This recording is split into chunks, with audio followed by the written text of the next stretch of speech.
Pada kesempatan kali ini, saya akan membahas lagi mengenai movie High and Low The Worst. Meski movie ini hanya berdurasi 2 jam, tapi banyak sekali info-info yang bisa kita gali bersama. Apa sajakah itu? Silahkan simak pembahasan saya berikut.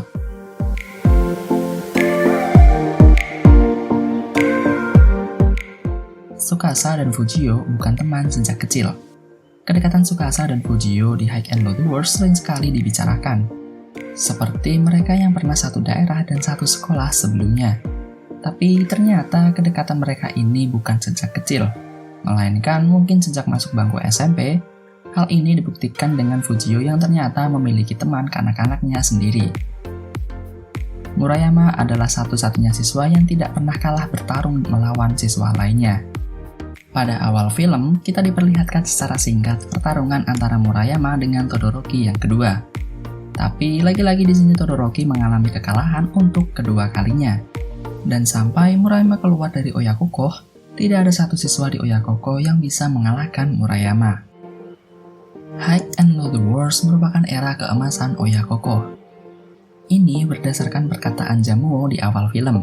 Dengan munculnya orang-orang kuat seperti Fujio, Tsukasa, Yasushi, Kiyoshi, Duo Chunchun, Tsuji, Shibaman, dan terakhir Todoroki, membuat situasi di Oyakoko menjadi bergejolak, di mana mereka saling memperebutkan kekuasaan untuk memimpin Oyakoko dan menantang Murayama. Tapi sampai akhir hanya Todoroki lah yang diperlihatkan bertarung dengan Murayama. Todoroki lebih kuat dari Fujio maupun Tsukasa. Sebenarnya ini sudah saya bahas di pembahasan mengenai urutan orang terkuat di Oyakoko. Bagi kalian yang belum menonton videonya, saya sudah menyertakan link videonya di deskripsi. Jadi silahkan tonton videonya. Saya akan membahas secara ringkas saja di sini, bahwa pendapat saya ini diambil dari perkataan Tsukasa dan Tsukasa itu sendiri. Tsukasa pernah bertarung melawan Fujio, itu artinya Tsukasa tahu seberapa kuat Fujio. Maka dari itu, ketika Tsukasa mengatakan bahwa Todoroki lebih kuat dari Fujio, pernyataan Tsukasa tersebut bisa menjadi sebuah bukti. Atau lebih tepatnya, perbandingan antara kekuatan Fujio dengan Todoroki. Penyebab dari bentroknya Hosen dan Oyakoko adalah adik Sachio. Ini termasuk teori saya pribadi, tapi menurut saya, jika saja adik Sachio tidak bergaul dengan beberapa orang dari Ghidra, bentrok antara Hosen dengan Oyakoko tidak akan pernah terjadi. Meskipun aktivitas pengedaran Red Rum tetap akan menyebar. Hal ini disebabkan karena adik Sachio membawa beberapa Red Rum sehingga dia dikejar oleh beberapa orang dari Ghidra. Dan karena Sachio meminta Sawamura Seiji untuk mengawasi adiknya, maka secara tidak langsung Hosen juga ikut terlibat dengan Ghidra. Tidak semua siswa Oyakoko pengangguran. Saya tidak tahu ini penting atau tidak, tapi yang pasti di film ini kita mengetahui kalau ternyata beberapa siswa di Oyakoko, terutama siswa paruh waktu, ada juga yang bekerja di luar sekolah, seperti halnya Murayama yang ikut bekerja dengan ayah Seki. Pengedar Red Rum adalah bubaran dari Dope. Untuk yang ingat, di High and Low End of Sky, kita diperkenalkan dengan antagonis baru yaitu Dope yang dipimpin oleh Ranmaru. Dan pada akhir film tersebut, Dope berhasil dikalahkan oleh aliansi Sword. Dan di film High and Low The Worst, kita diberitahu kalau ternyata Ghidra adalah organisasi bubaran dari Dope. Dan setelah kalahnya Ghidra di akhir film, secara otomatis organisasi Dope sudah hancur sepenuhnya.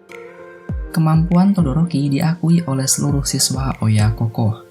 Ini terlihat saat semua siswa Oyakoko berkumpul di dalam aula. Pada awalnya, fraksi Yasushi dan Duo Chunchun saling bentak-membentak. Tapi ketika Todoroki datang, seketika suasana menjadi hening. Ini menandakan mereka mengakui kekuatan dari Todoroki. Fujio memegang separuh lebih dari seluruh siswa penuh waktu. Ini juga terjadi di aula, di mana Nakagoshi menyatakan untuk bergabung dengan fraksi Fujio, beserta seluruh anggotanya, yang itu artinya Duo Chunchun yang memegang seluruh kelas 1 dan 2 sudah berada di bawah kekuasaan Fujio. Sisanya hanyalah fraksi Yasushi dan juga fraksi Todoroki. Terkuat bukan berarti penguasa. Sama halnya dengan sekolah suzuran, ketika Takiya Genji berusaha begitu keras mengalahkan sosok Rindaman untuk mendapatkan julukan orang terkuat. Tapi meski begitu, saya merasa kalaupun Genji mampu mengalahkan Rindaman, tidak mungkin seluruh siswa suzuran mau tunduk di bawah Genji. Ini juga sama dengan yang terjadi di Oyakoko. Meski Todoroki menang melawan Murayama, belum tentu siswa penuh waktu mau tunduk di bawah Todoroki. munculnya anggota Parko and the Dangers. Bagi kalian penikmat manga Crows, pasti tahu dengan kelompok yang disebut dengan Parko and the Dangers, atau lebih sering disebut dengan PAD. Ternyata saat Murayama sedang bekerja di bangunan, salah satu dari anggota PAD ada di sana dan bernegosiasi dengan ayah Seki. Saya sendiri sebenarnya kurang yakin apakah orang tersebut adalah Parko atau anggota lainnya, karena penampilan orang tersebut terlalu muda untuk disamakan dengan Parko yang sudah terlihat agak tua di manga. Tapi berdasarkan sumber di asianwiki.com, orang tersebut adalah Parko, yang merupakan leader dari PAD. Ketua dari Kidra berasal dari wilayah Sano Rengokai. Ini adalah hal yang penting tapi juga nggak penting sih. Saat Murayama dan Ochi bersaudara makan bersama, mereka sempat menyinggung kalau ketua dari Kidra, yaitu Kanehira bersaudara, berasal dari wilayah Sano. Hanya memiliki 4 orang terkuat, Hosen sudah mampu memporak-porandakan Oyakoko. Pada akhir perang antara Hosen dengan Oyakoko, diperlihatkan kalau yang mampu bertahan sampai akhir hanya 3 orang, yaitu Fujio, Tsukasa, dan tentu saja Todoroki. Ini juga dibuktikan dari perkataan Todoroki di akhir pertarungan Fujio melawan Sachio, kalau Todoroki adalah satu-satunya orang yang belum kalah dari Hosen. Yuken lebih kuat dari Suji ataupun Shibaman. Beberapa diskusi di internet memperlihatkan peringkat kekuatan dari para petinggi Hosen, dan Yuken berada di posisi kedua terbawah setelah Sabakan. Hal ini mungkin disebabkan karena Yuken memilih lawan yang salah, yaitu Todoroki. Tapi kalian sadar gak sih? Kalau kalian ingat pertarungan Todoroki melawan Suji dan Shibaman, mereka berdua tidak bisa memberikan damage yang berarti pada Todoroki. Sementara saat melawan Yuken, Todoroki terlihat menerima beberapa pukulan dari Yuken yang mengakibatkan bibir kirinya bonyok. Dari sinilah saya beranggapan kalau Yuken lebih kuat dari Suji ataupun Shibaman.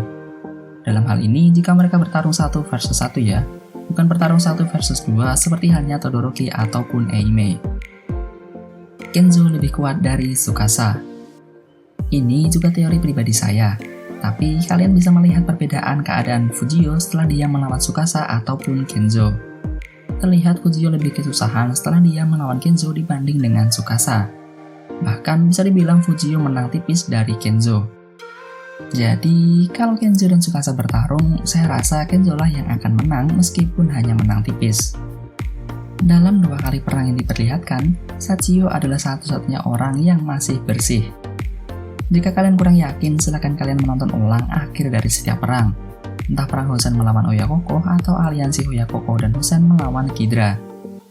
Sachio tidak pernah satu kali pun diperlihatkan mengalami luka bonyok seperti lainnya. Dia adalah satu-satunya orang yang terlihat masih bersih saat perang selesai. Sebenarnya ada sih sedikit luka gores di pipi kirinya, tapi dibandingkan dengan yang lainnya, Sachio masih terlihat lebih bersih dari damage. Dan selain Sachio, pada perang melawan Kidra, Tsukasa juga terlihat tidak begitu terluka. Fujio menang tipis melawan Sachio. Ini berdasarkan dari perkataan Kenzo setelah pertarungan antara Sachio dan Fujio selesai. Kenzo mengatakan, "Aku sempat berpikir kau akan kalah." Hal ini menunjukkan kalau Sachio menang tipis melawan Fujio. Apa itu artinya Todoroki lebih kuat dari Sachio? Saya tidak tahu. Silakan tanyakan saja pada pengarangnya masing-masing. Tapi kalau menurut saya pribadi, jika ada pertarungan Sachio melawan Todoroki, saya merasa mereka akan seimbang. Murayama tidak lulus dari Oyakoko, melainkan memilih untuk keluar atau mengundurkan diri. Di akhir film, kita diperlihatkan kalau Murayama, Seki, dan Furuya memutuskan untuk keluar dari Oyakoko. Jadi itu artinya mereka tidak lulus dari Oyakoko, melainkan keluar dari sekolah tersebut. Apa mereka bergabung dengan Sano? Tanyakan lagi pada pengarangnya ya. Nai Yume Nayanai digebet sama Sawamura Shoji. Oke, ini poin buat bercandaan aja sih sebenarnya. Untuk kalian yang belum tahu, pemeran dari adik Sachio adalah Yume Nayanai. Atau jika di dalam film, dia dikenal dengan Yue Ueda. Saya tidak tahu urutannya gimana, tapi yang pasti di akhir film, kita diperlihatkan kalau Sawamura sepertinya menjadi pacar dari Yue. Beruntung banget nih Sawamura, saya kan juga pengen. Sekian poin-poin yang bisa saya sampaikan. Mungkin beberapa dari kalian bertanya kenapa saya tidak membahas atau memasukkan tentang Ochi Brother ataupun Arata. Alasannya, menurut saya pembahasan mengenai mereka sudah cukup jelas di film. Jadi, saya rasa percuma jika saya bahas kembali di list ini. Apabila ada yang ingin disampaikan atau mungkin mau menambahi, silahkan sampaikan di kolom komentar ya. Terima kasih.